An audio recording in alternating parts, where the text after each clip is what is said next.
अब मैं आप लोगों को नैनीताल की यात्रा के बारे में बोलने के लिए जा रहा हूँ। वैसे मैं नैनीताल 10 बार गया। इसमें कुछ ज़्यादा चीज़ को मैंने जोड़ा हुआ है। ये नैनीताल एक समय उत्तर प्रदेश राज्य में था। उत्तर प्रदेश राज्य से अलग हो उत्तराखंड के नाम से आज जाने लग गया है। सब प्रथम मेरे सहयोगी का नाम मैं बदला रहा हूँ। इसमें रामोता जी खंडेलवाल, उनकी धर्मपत्नी सुषमा जी खंडेलवाल, उनके सपूत मोनू, उनकी लड़की सोनम, मेरी धर्मपत्नी शकुंतला, मेरा लड़का राजा बाबू, हम लोग साथ में 1995 के साल में नैनीताल की यात्रा के लिए रवाना हुए। सर्वप्रथम हम लोग पंजाब मेल के द्वारा नवाब की नगरी लखनऊ पहुंचे। यहाँ पर हम लोग ने बड़ा इमामबाड़ा, छोटा इमामबाड़ा, हजरतगंज, अमीना बाजार और मीना बाजार हम लोगों ने भ्रमण किया। भूल भुलैया देखने लायक चीज है। छोटा इमामबाड़ा में पुराने समय की झांकियां देखने को मिलती है, कारीगरी देखने को मिलती है। इन इमामबाड़ों में अलग खासियत है। संजोग ऐसा हम लोग को मिला, एक स्थानीय लोगों से परिचय होने से नवाब के बंगले में, नवाब के घर में गए। किस ठाट बाट रईसे से, अदाकारी से उनका नज़ारा हम लोग को देखने को मिला। दोपहर के बाद हम लोग हजरतगंज घूमते हुए शाम को चाट पकौड़ी भी खाए, पुचका है, दही बड़ा है, टिकिया छोले हैं, कुल्फी है। उसी के बजट में बहुत बड़ा बाजार लगता है। यहाँ पर मीनाकारी चिकन के वस्त्र बनते हैं। कारीगर के बारीकी से के द्वारा कुर्ता धोती होते हैं। पूरे भारतवर्ष में यहाँ से निर्यात किया जाता है। रात के समय लखनऊ से छोटी गाड़ी चलती थी, छोटी लाइन के द्वारा हम लोग काठगोदाम पहुंचे। वहां पर तय किया गया एक गाड़ी हायर की जाएगी, उससे बाकी यात्रा हम लोग करेंगे। तो गाड़ी का किराया ज़्यादा होने के कारण हम लोग ने एक जीप लिया। जीप का जो मालिक था, जब हमने कहा कि हम बद्रीनाथ की यात्रा भी करेंगे इस टूर में, तब वो विचलने को तैयार हो गया और उसने कुछ किराए भी हम लोग से कम लिया। काठगोदाम में नित्य क्रिया कर, नाश्ता पानी कर, नहा धो के जीप में बैठ हम लोग सब प्रथम भीमताल पहुंचे। भीमताल में ऐसा कहावत है, भीम जी यहाँ पर आए थे और अपने गधे के प्रहार से इस जगह को भूखंड से खंडित किया और झील उत्पन्न हो गई। इस झील के चारों तरफ छोटे छोटे रेस्ट हाउस है, गेस्ट हाउस है, होटल है, कुछ रेस्टोरेंट है। आनंद और आरामदेह के लिए यह स्थान बहुत रमणीक है। झील में नौका विहार की जाती है और घोड़े में राइड करते हुए सुबह का हम लोग नाश्ता किए और हम लोग रानीखेत पहुंच गए। रानीखेत पहुंचने के बाद यहाँ पर देखा बड़े बड़े पाइन के ट्री हैं, मिलिट्री लोग की छावनी है, स्कूलें काफ़ी हैं। भारत के हर जगह से लड़के लड़कियां यहाँ पढ़ने के लिए आते हैं। कई सेब के बगीचे भी हम लोग को यहाँ पर देखने को मिले। यहाँ से होते हुए हम लोग पहुंचे कर्णप्रयाग।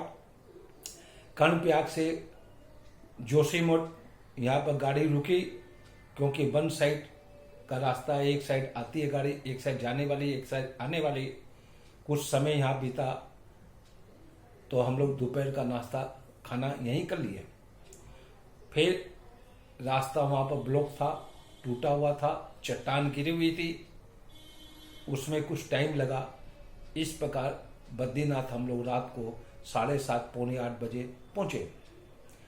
किसी तरह तैयार होकर जल्दी जल्दी मंदिर के द्वार हम पहुंचे। आरती होने ही वाली थी। हम लोगों ने आरती का दर्शन किया। नर और नारायण 2 पहाड़ हैं, उसके बीच में बद्री विशाल है। सुबह में हम लोग पूजा की थाली लेके मंदिर में प्रवेश कर रहे थे, हमारे लड़के के द्वारा कोनी से पूजा की थाली गिर गई और मोनू भाई रामावतार जी के लड़के उनका बेहोश से हो गए थे। जल्दी से मैं एक सरसों का तेल लाया, कपूर लाया, उसके हाथ पांव की मालिश की, छाती में, नाक में, कान में तेल लगाया, कपूर सुंघाया, तब जाके उसको राहत मिली और उसको होश आया। मनीष जी ने, मेरे लड़के, उसको गोदी में उठा के मंदिर में प्रवेश किए। हम लोग दर्शन किए और दर्शन करने के बाद फिर हम लोग जीप में बैठ के नीचे के लिए उतर गए। रास्ते में जगह जगह नदियाँ, झरने, पहाड़ों में ऐसे देखने को मिलते हैं। कर्णप्रयाग, ननप्रयाग, पीपर कोठी होते हुए हम लोग पहुँचे, ग्वालदम पहुँच गए। ग्वालदम में हम लोग कुमाऊं विकास मंडल में रुके थे। बद्रीनाथ में हम लोग गढ़वाल विकास मंडल में रुके थे। उत्तराखंड का एक अंचल गढ़वाल निगम विकास मंडल के नाम से जाना जाता है, एक अंचल कुमाऊं के नाम से जाना जाता है। ये ग्वालदम के आगे कोई दूसरा रास्ता नहीं था, लास्ट ग्वालदम था। रात को हम लोग यहाँ बिताए।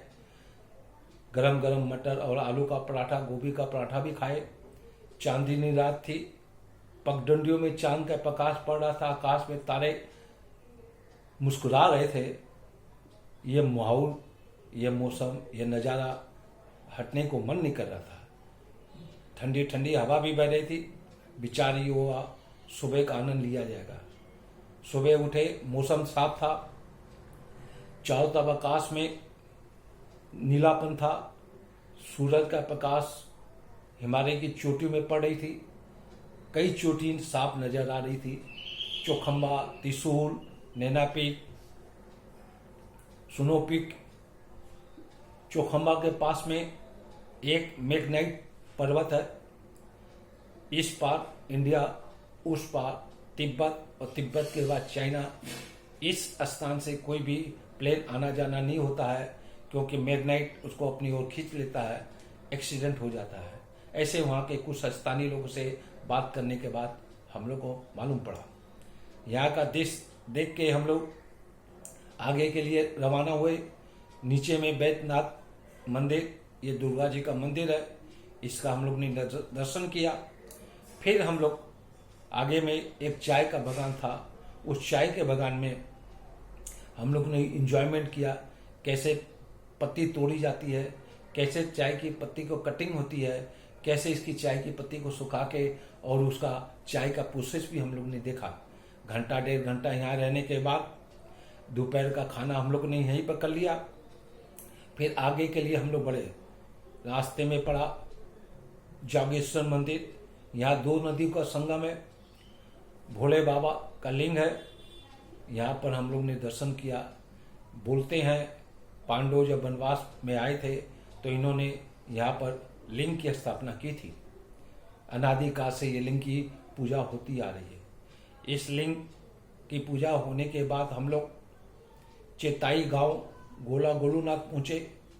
यहाँ पर भी राजपूत के रूप में भगवान श्री कृष्ण को मानते हैं और चारों तरफ मंदिर में घंटी घंटी देखने को मिली।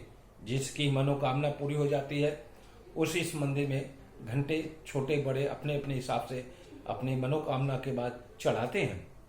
यहाँ से दर्शन करने के बाद हम लोग पहुँचे मुक्तेश्वर। ये मुक्तेश्वर गोला गोलूनाथ से 45 किलोमीटर है और वहाँ पर पहुँचने के बाद यहाँ बुलट्रिकल पढ़ाई होती है और भी कॉलेज है, स्कूल है। इस हॉस्टल्स में हम लोग ने पनाह लिया। कम रेट में था, खाना पीना इंक्लूडिंग सिर्फ 75 रुपया पर हेड होता था। हम लोग ने वहाँ पर रुका। रात हो चुकी थी, ठंड अच्छी हो रही थी। करीब करीब 8000 फीट की ऊंचाई पर हम लोग पहुँच चुके थे। दूसरे दिन मॉर्निंग में पता लगा थोड़ी से दूर में फिल्म फिल्माई जा रहा है, आर्टिस्ट आए हुए हैं, इस फिल्म की शूटिंग भी हो रही है। हम लोगों ने वहाँ पर गए, घंटों तक हम लोग वहाँ पर एंजॉयमेंट किया। मेरे पुत्र राजा और रामोता जी ने हीरो हीरोइन से परिचय अपना बढ़ाया, मेल जोल किया, हंसी मजाक भी हुई। उन्होंने अपने जीप में बैठा के उनको भीमताल के गेस्ट हाउस में पहुंचाया भी। ये भी सेवा का उन्होंने काम किया दोनों जने मिलके। इसके बाद हम लोग मुक्तेश्वर में मठ है, साधु संत रहते हैं यहाँ पर, तपोभूमि है, उस मठों का हम लोग ने दर्शन किया। संजोग से एक महा साधु सन्यासी का भी हम लोग ने दर्शन किया, उससे आशीर्वाद प्राप्त कर अब हम लोग नैनीताल के लिए बढ़े। बीच में एक भवानी स्टेशन भवाली आता है। पूरे नैनीताल डिस्ट्रिक्ट के जितने भी सेब होते हैं वो यहाँ पर आते हैं, लाए जाते हैं इस मंडी में, और यहाँ से पूरे भारत के कोने कोने स्थान पर सेब भेजे जाते हैं। हम लोग ने भी सेब खरीदा। उस समय सेब का दाम था सिर्फ 10 रुपया किलो। कई दिन तक सेब हम लोग खाए। नैनीताल 3 पहाड़ों के बीच में एक झील है, किनारे में माल रोड है, माल रोड से किनारे किनारे गेस्ट हाउस, होटल, डाक बंगला, रेस्टोरेंट है। वहाँ के स्थानीय एक से परिचय होने से उसने हम लोग को एक सुझाव दिया, इस बगल के रास्ता से जाइए, ऊपर में एक रेस्ट हाउस है, आपके मुताबिक काम हो जाएगा सस्ते में। हम लोग उसी की बात पर ऊपर गए। किराया का किया, उसके बाद सुबह का खाना नाश्ता, दोपहर का खाना, शाम का नाश्ता, रात का खाना, वो सब इंक्लूडिंग उस रेस्ट हाउस में केयर टेकर हम लोग को किया। हर चीज़ की सुख सुविधा हम लोग को दी उसने, और बड़े कायदे से उसने हमारी मनमानी मेहरबानी भी की। हम लोग को अतिथि सम्मान भी दिया। प्रत्येक दिन हम लोग सुबह एक पहाड़ पर जाते थे।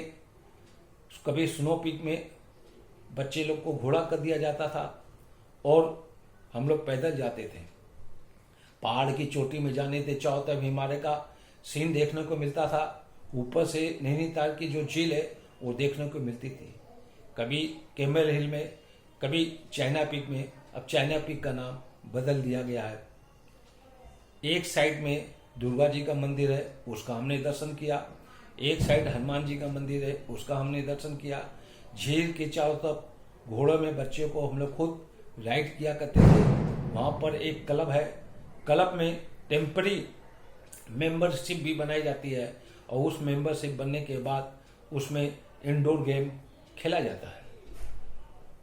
क्लब हाउस के आगे में एक ग्राउंड है, उसमें वॉलीबॉल, बास्केटबॉल, क्रिकेट, कबड्डी आदि का गेम खेलते रहते हैं। पहाड़ की ऊपर चोटियों पर स्कूल भी है, हाई सेकेंडरी, कुछ कॉलेजें भी हैं वहाँ पर, मिशन के भी स्कूल कॉलेज हैं। भारत के हर कोने से लड़के लड़कियाँ यहाँ पढ़ने के लिए आते हैं। एक दिन ऐसा आनंद आया हम लोग को, रात में हम लोग नौका विहार कर रहे थे। चांदनी रात थी, तारे मुस्कुरा रहे थे, और ठंडी ठंडी वादियों में हम लोग रमण कर रहे थे। बीच बीच में बादल चांद को घेर लेता था, अंधेरा हो जाता था, और उस बादल से धीरे धीरे जब हटा और धीरे धीरे चांद की किरणें हम लोग पे पड़ती, वो आनंद रमणीक था, बोलने लायक नहीं है। ये मेरा अनुभव, आनंद, और हर व्यक्ति इस प्रकार का आनंद बोल नहीं सकता है, मन में फीलिंग कर सकता है। नैनीताल की यात्रा जो हम लोग अभी गए, इतना जगह हम लोग गए, कम से कम 12 से 13 दिन का प्रोग्राम किया जाए तो ये यात्रा बड़े सुलभ से, बड़े आसानी से हो सकती है। यदि ग्रुप हो तो हल्की गाड़ी ले लें, ज़्यादा हो एक बड़ी गाड़ी ले लें। साथ में एक नौकर होना जरूरी है, जो सामान को चढ़ाना है, उतारना है, बांधना है। इस प्रकार का होने से यात्रा में सुविधा मिलती है।